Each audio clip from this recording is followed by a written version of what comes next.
Hello friends, you most welcome in legal chamber. और आज से हम सीपीसी की सीरीज़ शुरू करने जा रहे हैं, जिसमें मैं आपको ये बताऊंगी कि कौन कौन से सेक्शन और ऑर्डर्स पढ़ने ज़रूरी हैं for the prospective of mains exams and as well as pre. But first you have to understand that what you should not read, क्या आपको नहीं पढ़ना है, ये समझना सबसे ज़्यादा ज़रूरी है यहाँ पे।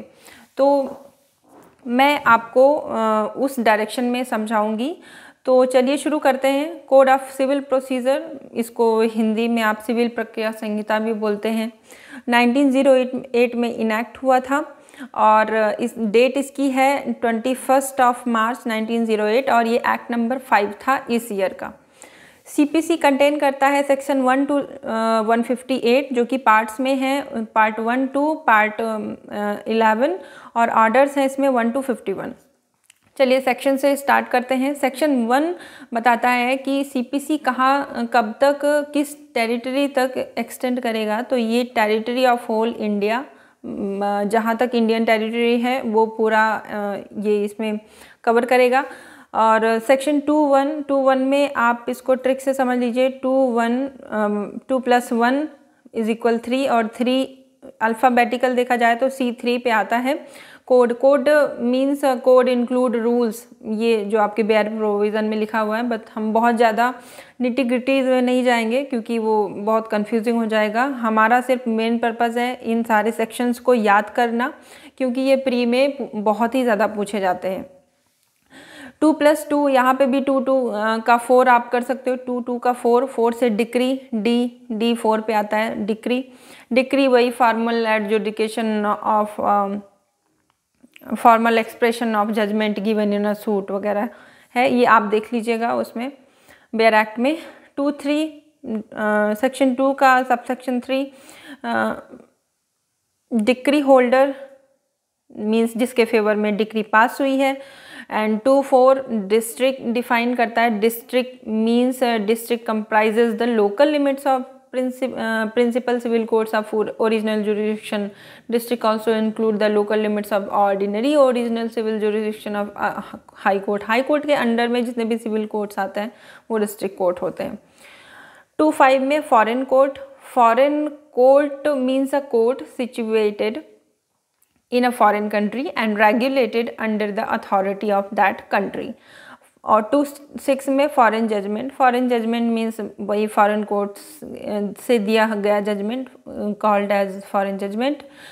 2(7) गवर्नमेंट प्लीडर की बात करता है। गवर्नमेंट प्लीडर होते हैं कि जो ऑफिसर्स अपॉइंट किए जाते हैं स्टेट गवर्नमेंट के द्वारा परफॉर्म करने के लिए, उनके फंक्शंस को expressly imposed by this code on the government, वो गवर्नमेंट प्लीडर होते हैं। 7(a) इसमें बताया गया 7(a) हाई कोर्ट को डिफाइन किया गया है। हाई कोर्ट मतलब कि high court of Calcutta shall exercise the jurisdiction over Andaman and Nicobar island, इसकी बात करता है ये। 7(b) इंडिया को डिफाइन करता है। India generally means all the territories of India accept Jammu and Kashmir. Friends, ये चीज़ आप समझ लीजिए कि अभी सीपीसी में ये अमेंड नहीं हुआ है, इसलिए हम प्री में एक्सेप्ट जम्मू एंड कश्मीर ही लिखेंगे। 2(8) में जज डिफाइंड है। जज जो सिविल कोर्ट का जज होगा। जज जो जजमेंट देगा। और जजमेंट डेटर जिसके अगेंस्ट में जजमेंट होगा उसको जजमेंट डेटर बोलते हैं। डेट ना एक तरीके का जैसे कि उधार वगैरह डेट होता है, जजमेंट डेटर हो गया वो। लीगल रिप्रेजेंटेटिव उनके होंगे जो एक तरीके से person who in law represents the state of a deceased, कोई जब नहीं है, जीवित नहीं है, डिसीज्ड है, तो उसके बिहाफ पे जो लोग आएंगे वो उसके एलआर्स होंगे, जिनको लीगल रिप्रेजेंटेटिव बोलते हैं। 2(12) में प्रॉफिट की बात की जाती है। प्रॉफिट में मीन प्रॉफिट भी इंक्लूड है गाइज। 2(13) में प्रॉपर्टी जो कि मूवेबल प्रॉपर्टी होनी चाहिए। अब मूवेबल प्रॉपर्टी की सबसे अच्छी डेफिनेशन तो आपको ट्रांसफ़र ऑफ प्रॉपर्टी एक्ट में मिलेगी, बट यहाँ पर भी थोड़ा सा बता दिया गया है कि movable property means property of every description except immovable property and includes growing crops, इतना बताया गया है यहाँ पे। फिर 214 में order means a decision of court that does not determine the issue between parties like in a degree, ये order हो गया। फिर 215 में आपका प्लीडर है।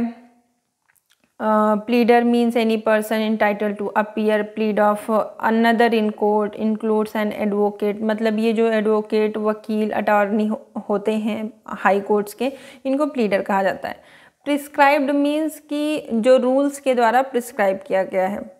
पब्लिक ऑफिसर यहाँ पे कौन है? पब्लिक ऑफिसर में एवरी जज इंक्लूड्स है, every member of all India services वो भी इंक्लूड हैं, एवरी कमीशनड और gazetted officer in the military, मतलब जो आर्म्ड फोर्सेस के हैं वो भी पब्लिक ऑफिसर हैं। इसमें एच तक दिया गया है गाइस, इसको आप देख लीजिएगा पब्लिक ऑफिसर कौन कौन से हैं, बहुत ही ईजी है और उसको आप याद भी कर लीजिएगा। फिर उसके बाद 218 में रूल्स। अब फ्रेंड्स यहाँ भी एक ट्रिक मिल जाती है, आर जो अल्फ़ाबेटिकल नंबर पे आता है वो 18 है, तो rules means rules and forms contained in the first schedule are made under section 122 और section 125। आगे आता है फ्रेंड्स 219। अब ये भी RSS जो है वो 19 पे आता है, तो शेयर्स की बात करता है। शेयर आप समझ ही सकते हैं, कंपनी में होते हैं शेयर्स, कॉरपोरेशंस में होते हैं। और 220 सील्ड एंड साइंड 220 में है। अब इसको थोड़ा सा याद करने की कोशिश करते हैं फ्रेंड्स। ये दो सेक्शंस तो हमने देख ही लिए, 2 + 1 = 3 C, 2 - 4 हो गया। डिक्री होल्डर, डिक्री के बाद डिक्री होल्डर अल्फ़ाबेटिकल भी अगर आप देखें तो वो एक क्रोनोलॉजी सिचुएशन में डिक्री होल्डर आएगा। उसके बाद डिस्ट्रिक्ट कोर्ट आएगा, इसके बाद फॉरेन कोर्ट आएगा, फिर फॉरेन जजमेंट आएगा। ये सब अगर आप ध्यान से देखें तो जो अल्फ़ाबेटिकल जब हम देखते हैं एक हायरार्की जैसी सिचुएशन बनाते हैं, तो ये सब उसके बाद में, जैसे डी के बाद में ही एफ़ आता है, ठीक है फ्रेंड्स। फिर एफ़ के बाद यहाँ तो एफ़ ये तो मैच कर गया, लेकिन यहाँ सी के बाद ही जे आएगा, उसके पहले नहीं आएगा। फिर गवर्नमेंट प्लीडर, एफ के बाद जी आता है, ये भी आपको पता है, गवर्नमेंट प्लीडर। फिर जी के बाद एच आता है, ये भी आपको पता है। फिर इंडिया, देखिए कितना इजीली आप इसको याद कर सकते हैं, D F G H I J, है ना। उसके बाद जे क्या होता है? जज क्या करेगा? जजमेंट पास करेगा। जजमेंट या तो किसी के फेवर में होगा या किसी के अगेंस्ट में होगा। अब अगर जजमेंट डेटर यहाँ पे हम देखते हैं, मान लो जजमेंट डेटर जो है वो नहीं है, वो डिसीज्ड है, तो उसके एलआर से सामने आएंगे। एलआर से सामने आएंगे तो उस ज़मीन पे या जो भी प्रॉफिट उन्होंने अर्न किया होगा वो भी वो साथ लेके आएंगे, तो वो प्रॉफिट में आएगा। प्रॉफिट कहाँ से आएगा? तो वो प्रॉपर्टी से आएगा, मोबाइल, चाहे वो बेच के लाएंगे या फिर बेच के लिया होगा या वैसे भी। उसके बाद उस पे ऑर्डर पास होगा। ऑर्डर किसके द्वारा पास होगा? वो प्लीडर्स हैं, प्लीडर उसमें मेहनत करेंगे, वो आर्ग्यूमेंट वगैरह करेंगे तो पास होगा। और प्लीडर्स किस चीज़ पे आर्ग्यूमेंट्स करेंगे? जो रूल्स प्रिस्क्राइब्ड किए गए होंगे उस पे। अब ये जो रूल प्रिस्क्राइब किए गए होंगे जिस पे ऑर्डर पास होगा, उसको एग्जीक्यूट कौन कराएगा? पब्लिक ऑफिसर एग्जीक्यूट कराएगा। किसके अकॉर्डिंग कराएगा? रूल्स एंड रेगुलेशंस के अकॉर्डिंग कराएगा। और फिर उसमें अगर जो ऑर्डर पास हुआ है उसमें जो भी डिक्री होल्डर होगा उसके अगर एलआर्स होंगे तो वो अपने शेयर्स लेंगे, और जो ऑर्डर होगा वो सील्ड और साइंड होगा कोर्ट के माध्यम से। तो फ्रेंड्स ये बहुत ही इजी ट्रिक थी, आप इसको बहुत ही इजीली याद कर सकते हो। इस वीडियो को दोबारा से आप रिवाइज कर सकते हो, सुन सकते हो या स्क्रीनशॉट रख सकते हो। इसके बाद डायरेक्ट हम चलेंगे फ्रेंड्स ऑर्डर 7 पे, जो कि प्लेंट की बात करता है।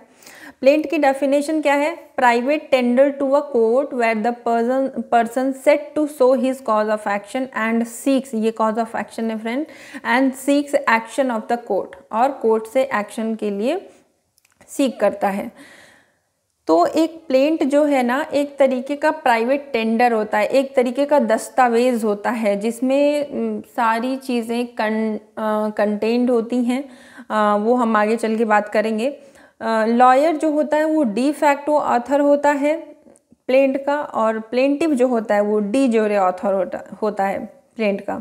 फिर ऑर्डर 4 रूल 1 बताता है suit to be commenced by plaint. कोई भी सूट अगर आप न्यायालय में लेके जा रहे हैं तो वो बाय प्लेंट ही जाएगा, और उसमें वो सारी चीज़ें कंटेन्स होंगी जो कि ऑर्डर 6 और ऑर्डर 7 में बताई गई हैं, प्रिस्क्राइब की गई हैं।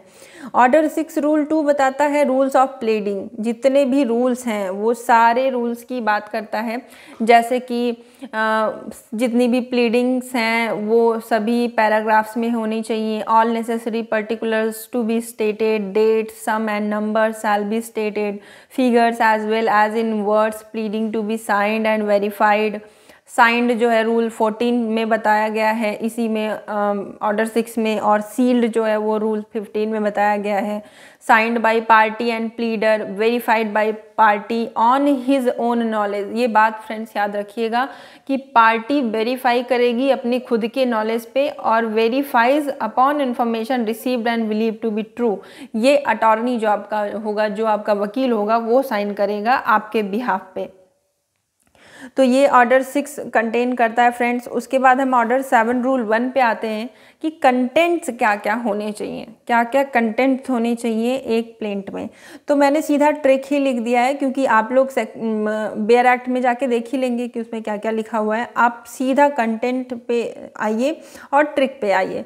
सबसे पहले हम क्या करेंगे, कोर्ट का नाम लिखेंगे। सबसे पहले कोर्ट का नाम, फिर प्लेंटिफ का नाम, उसके बाद डिफेंडेंट का नाम।